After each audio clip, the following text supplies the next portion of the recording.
तो वही आज थोड़ा-सा ध्यान की बात करेंगे कि ध्यान के बारे में मेरी क्या सोच है।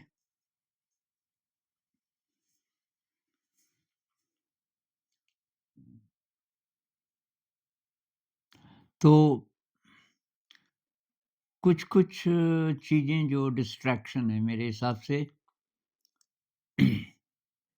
उनसे बचना ठीक रहेगा। एक तो ये कि ध्यान एनलाइटनमेंट के लिए है।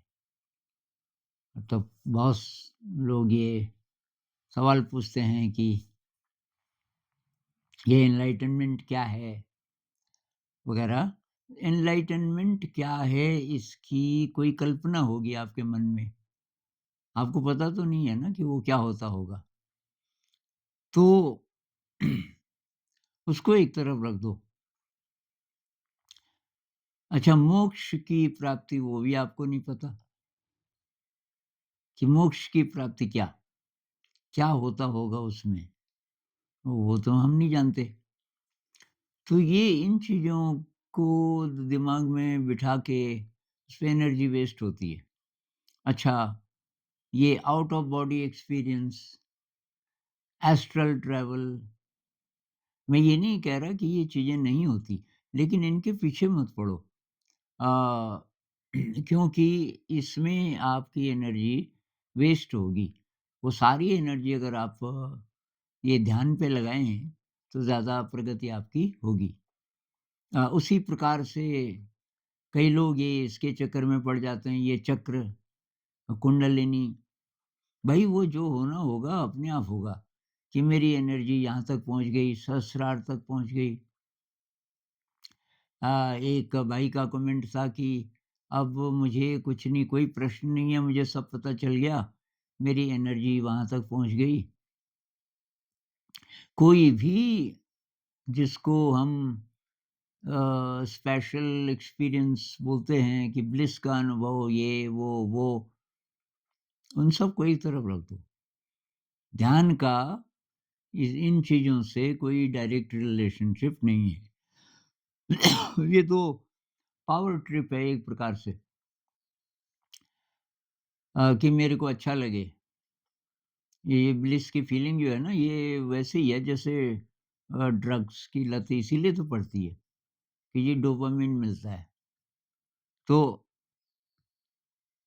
इसको रुकावट मानते हैं बुद्धिज़्म में, क्योंकि आप कोई भी चीज़ ये नशा वगैरह-वगैरह इस लालच में कर रहे हो कि इससे कुछ मिलेगा, ब्लिस की फीलिंग मिलेगी, तो इसको बोलते हैं राग, अटैचमेंट।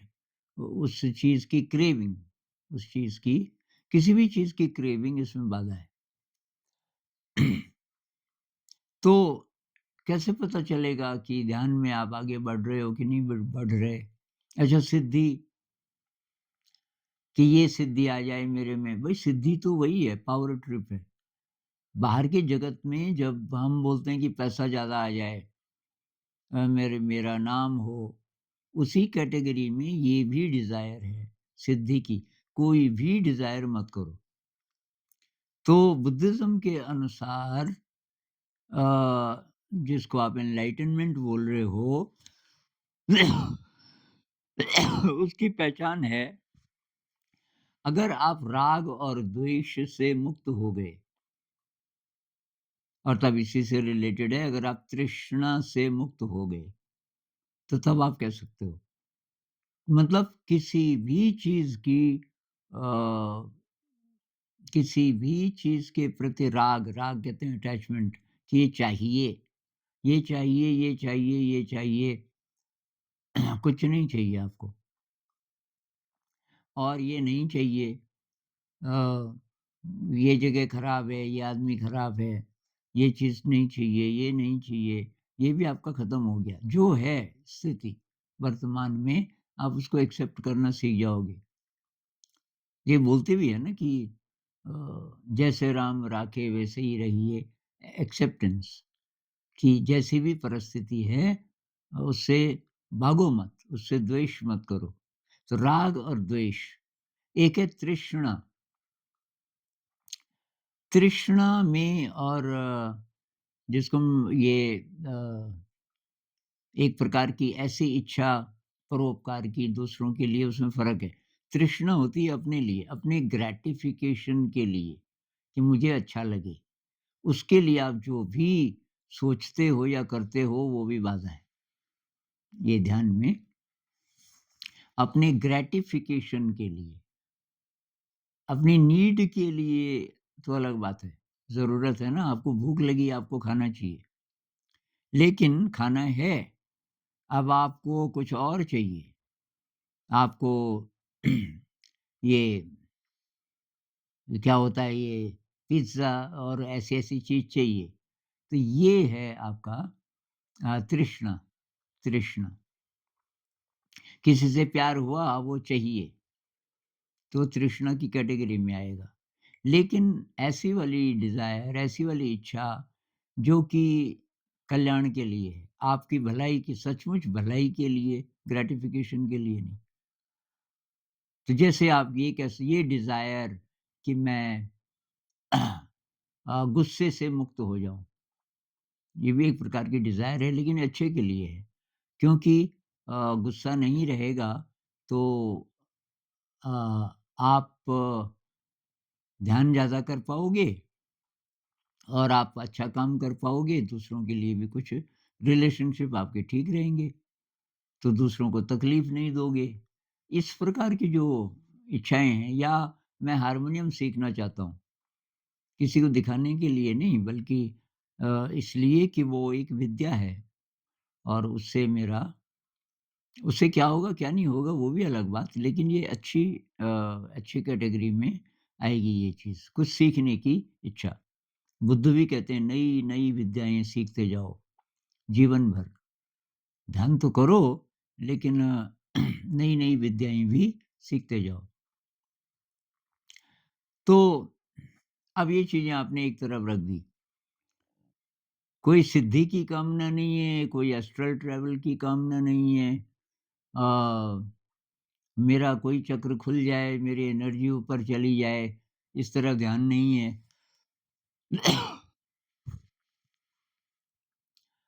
अ, तो तब क्या है, ध्यान क्या है और उसका उद्देश्य क्या है? तो बुद्धिज़्म के अनुसार शुद्धिकरण, इम्प्योर हो गए हम, पता नहीं कैसे। अब इस फ़िलॉसफ़ी में ना पड़ें कि ये कैसे हुए।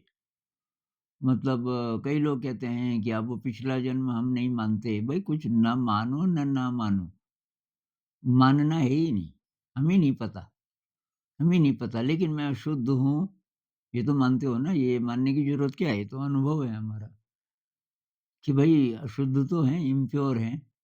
इम्प्योर कैसे हैं? भई नेगेटिव इमोशन है आपके अंदर, गुस्सा है, गुस्सा, खीज, आक्रोश, निराशा, हताशा, फ्रस्ट्रेशन, डिप्रेशन, सैडनेस, ये सब नेगेटिव में आते हैं। जो आपके मन को थोड़ा दुखी करते हैं, ये इस प्रकार के जितने भी इमोशन हैं, नेगेटिव इमोशन आप जानते हो, तो इससे फ्री हो गए? नहीं हुए ना? तो एक इम्प्योरिटी ये है, तृष्णा से फ्री हो गए। मन में ये आता है कि मुझे ये चाहिए अपनी ग्रैटिफ़िकेशन के लिए आता है। भई मुझे वो लड़की चाहिए, मुझे पैसा चाहिए, मुझे सम्मान चाहिए, मुझे वाह-वाह चाहिए। है तो ये भी इम्प्योरिटी है। तो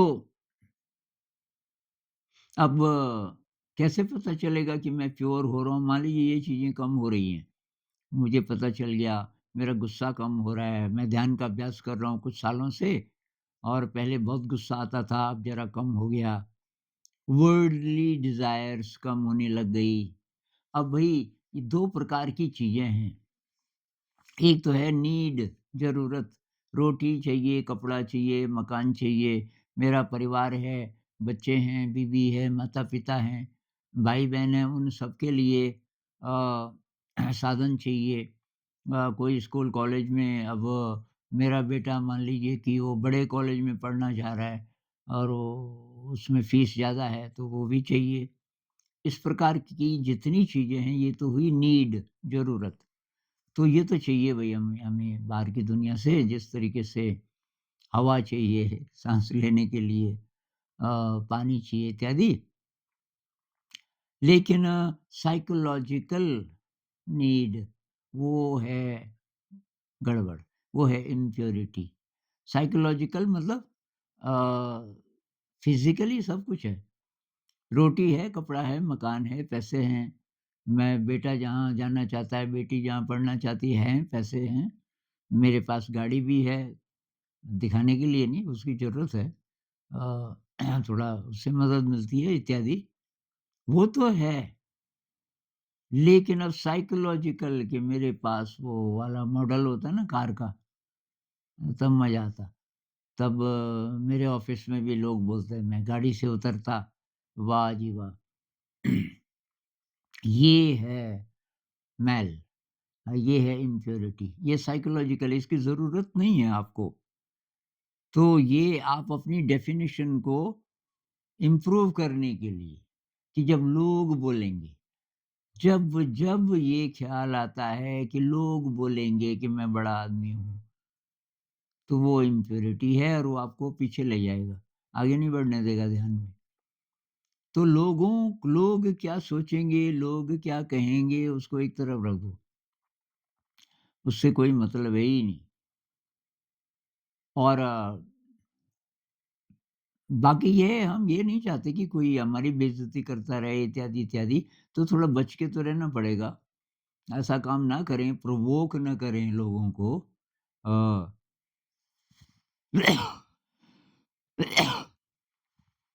अच्छा जी, अब दूसरी बात है कि तो फिर ध्यान क्या है? बहुत सारे लोग कुछ पढ़ के या उनके गुरुजी ने कुछ बोल दिया, अब उस पे अटक जाते हैं और कोई प्रैक्टिस नहीं करते। तो मैंने ध्यान के बारे में जब-जब बोला तो कुछ-कुछ के कमेंट्स ऐसे थे, हमारे गुरुजी कहते हैं, कोई ज़रूरत नहीं है बैठने की या कुछ भी करने की या साँस को ऑब्ज़र्व करने की। ये तो चित्त की दशा है, आपका मन शांत रहना चाहिए हर स्थिति में। भई ये तो थियरी है ना, मन शांत कहाँ है आपका? शांत होता तो तब तो ज़रूरत नहीं थी ना। कि मन शांत जिसका रह जाता है हर स्थिति में। अब जो शांत मन है, उसमें फालतू की डिज़ायर्स नहीं होंगी। अगर आप ऐसे पहले से हैं, तो आपको तो नहीं है ज़रूरत। फिर भी आप भई ये तो एक्नॉलेज करो ना कि औरों को है। बहुत सारे लोग हैं जिनको है ज़रूरत। अच्छा, अब कई लोग कहते हैं कि एफ़र्ट नहीं होना चाहिए। भई शुरुआत में तो एफ़र्ट होगा। ध्यान की कोई भी विधि आप अपनाओगे, शुरू में तो एफ़र्ट होता है यार, कोई भी विद्या आप सीखना शुरू करो। आप हारमोनियम सीखना चाहते हो, पहले दिन से आप बजाना शुरू कर दोगे गाने की धुनें। वही बहुत टाइम लगेगा, 5-6 महीने तो आप सरगम करोगे पहले। तो एफ़र्ट है ना एक तरीके का, उसमें आप अपनी शक्ति तो लगाओगे ना। फिर एक समय आएगा कि आप देख भी नहीं रहे हारमोनियम को, अपने आप ही गाना निकल रहा है। हारमोनियम हो, सितार हो, गिटार हो, कोई भी चीज़ है, जब आप एक्सपर्ट हो जाते हो, तो बस वो अपने आप ही जैसे आपकी उँगलियाँ चल रही हैं। ऐसे ही मेडिटेशन में भी होता है कि शुरू में तो भई थोड़ा एफर्ट है, सीधे ही बैठने में एफर्ट है। अब कोई-कोई बोलते हैं कि जी सीधे भी बैठने की ज़रूरत नहीं है। तो ये लोग या तो लेज़ी हैं या तो ज़िद्दी हैं। अब बिना भई पहले एक्सपेरिमेंट करो। है ना? ये जो सीधे बैठने का है, अभ्यास करो इसका। नहीं बैठ पा रहे, ये एक्नॉलेज करो मैं नहीं बैठ पा रहा हूँ, क्योंकि मेरा डिसिप्लिन नहीं है, बचपन से कुर्सी पे ही बैठा पालथी मार के बैठा ही नहीं। क्योंकि बहुत सारे घरों में ऐसा है, नीचे नहीं बैठते, तो अब नीचे कभी कोई बैठा ही नहीं होगा, तो कैसे बैठेगा तब? तो शुरू में एफर्ट है और धीरे, धीरे, धीरे ये नेचुरल आपका पोस्चर हो जाएगा।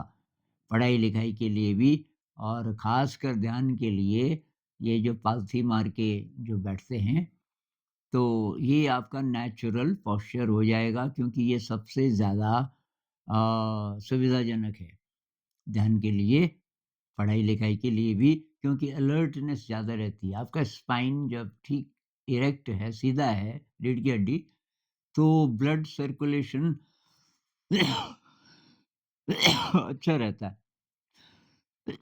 सॉरी आज खाँसी बहुत ज़्यादा है। आपके ब्रेन में ज़्यादा ब्लड जाता है, स्पाइन के सीधे होने से, तो अलर्टनेस ज़्यादा रहेगी, तो अलर्टनेस तो चाहिए, बहुत लोगों को नींद आ जाती है ध्यान में। अब आप सीधे नहीं ऐसे तिरछे बैठ जाओगे आड़ लगा के तब तो बहुत जल्दी आएगी नींद। तो शुरू में एफर्ट है, अब कौन-सी विधि? भाई मैं तो रिकमेंड करूँगा ये विपस्सना। ये बहुत बेसिक से शुरू होता है और एकदम एडवांस स्टेज तक जाता है। विपस्सना मेडिटेशन में और जिन लोगों को नहीं पता और सीखना चाहते हैं तो मेरे लाइव वाले वीडियोज़ हैं। कुछ दिन मैंने ये लाइव किया था। 20 से ज़्यादा वीडियोज़ हैं। तो कोई तो 10-12 ही मिनट के हैं लेकिन कोई-कोई